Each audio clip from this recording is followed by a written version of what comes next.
اگر یہ ویڈیو آپ کو پسند آ رہی ہے تو اس کو لائک کیجئے، شیئر کیجئے اور مزید معلوماتی ویڈیوز حاصل کرنے کے لیے چینل کو سبسکرائب کر لیجئے اور بیل آئیکن کو دبائیے۔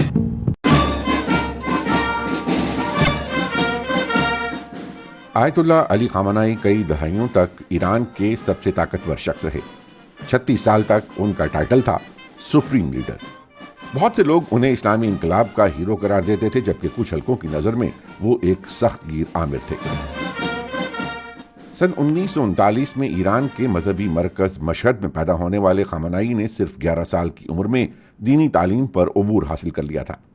تب ایران ایک سیکولر ملک تھا جس پر شاہ کی مطلق العنان حکومت تھی۔ اپنی نوجوانی میں خامنائی نے آیت اللہ روح اللہ خمینی کی قیادت میں مذہبی اپوزیشن میں شمولیت اختیار کی۔ خمینی ان کے اساتذہ میں شامل تھے۔ شاہ کی خفیہ پولیس نے خامنائی کو کئی مرتبہ گرفتار بھی کیا۔ سن 1979 میں جب ایرانیوں نے شاہ کی حکومت کا تختہ الٹ دیا تو خمینی جلا وطنی سے واپس آئے اور سیکولر ایران کو اسلامی جمہوریہ میں بدل دیا۔ علی خامنائی نئے نظام میں تیزی سے اعلیٰ عہدوں تک پہنچ گئے۔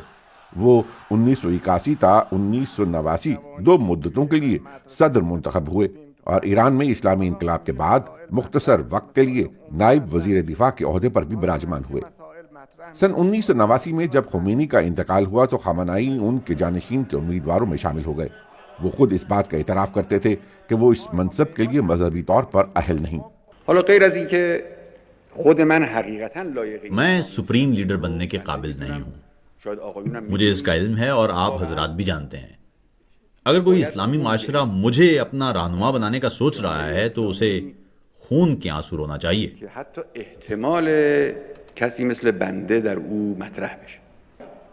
لیکن خامنائی کو سپریم لیڈر منتخب کر لیا گیا۔ اس وقت ان کی عمر 50 برس تھی۔ ایران میں سپریم لیڈر تمام تر اختیارات کا مالک ہوتا ہے۔ وہ ریاست کا سربراہ اور پاسداران انقلاب سمیت سبھی مسلح افواج کا کمانڈر بھی ہوتا ہے۔ آنے والی دہائیوں میں خامنائی نے ایران کی سیاست اور مذہب دونوں پر مکمل اختیار قائم رکھا۔ انہوں نے اسرائیل اور امریکہ کے خلاف دشمنی کو مزید سخت کیا اور بارہا ہولوکاسٹ کی حقیقت کو چھٹلایا۔ انہوں نے اسلامی جمہوریہ کے سخت مذہبی ڈھانچے کو مزید سخت کیا، روزمرہ زندگی پر ریاستی کنٹرول بڑھایا، آزادی اظہار کو محدود کیا اور ایک طاقتور نگرانی اور سیکیورٹی والا نظام تعمیر کیا تاکہ اسلامی انقلاب کے نظریات کے وفاداری کو یقینی بنایا جا سکے۔ خامنائی نے ایرانی پاسداران انقلاب کو بھی ایک ایسی طاقت میں بدل دیا جو نہ صرف سماج بلکہ اختلاف رائے کو بھی دباتی رہی۔ سن 2009 میں جب گرین موومنٹ کے دوران متنازع صدارتی انتخابات کے خلاف احتجاج کرتے ہوئے لاکھوں افراد سڑکوں پر نکل آئے تو پاسداران انقلاب نے اس احتجاج کو طاقت کے بل پر کچل دیا۔ بعد کے برسوں میں بھی خامنائی کو بڑے پیمانے پر عوامی احتجاجی لہروں کا سامنا کرنا پڑا۔ معاشی بحران، ایندھن کی قیمتوں میں اضافہ اور پانی کی قلت جیسے مسائل نے عوام کو بارہا مشتعل کیا۔ پھر سن 2022 میں اخلاقی پولیس کی حراست میں ایک نوجوان لڑکی کی موت نے خامنائی اور اسلامی جمہوریہ کے لیے سب سے بڑا چیلنج کھڑا کر دیا۔ تب حکومتی کریک ڈاؤن کے نتیجے میں سینکڑوں مظاہرین مارے گئے اور بے شمار کو گرفتار کر لیا گیا۔ خامنائی نے ان احتجاجی مظاہروں کا الزام بیرونی دشمنوں پر لگایا اور پاسداران انقلاب کی کارروائیوں کا دفاع کیا۔ ان کے لیے اسلامی جمہوریہ کا تحفظ سب سے اہم تھا۔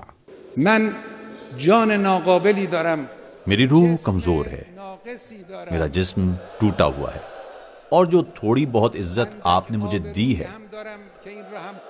میں اسے انقلاب اور اسلام کے لیے قربان کر دوں گا۔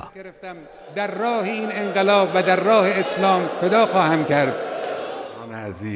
لیکن جب سن 2025 میں اسرائیل اور امریکہ نے ایران کے جوہری پروگرام اور اعلیٰ فوجی کمانڈروں کو نشانہ بنایا تو خامنائی عوامی منظرنامے سے غائب ہو گئے۔ روپوش ہو جانے کے بعد ان کے ریکارڈ کیے گئے میسج ہی نشر کیے جاتے رہے، حتیٰ کہ اعلیٰ حکام کی بھی ان تک رسائی نہ تھی۔ 28 فروری سن 2026 کو 86 سالہ خامنائی امریکہ اور اسرائیل کی مشترکہ کارروائی کے نتیجے میں ہلاک ہو گئے۔ ایران کی حالیہ تاریخ کے سب سے بڑے بحران میں خامنائی اپنے پیچھے طاقت کا ایک خلا چھوڑ گئے ہیں۔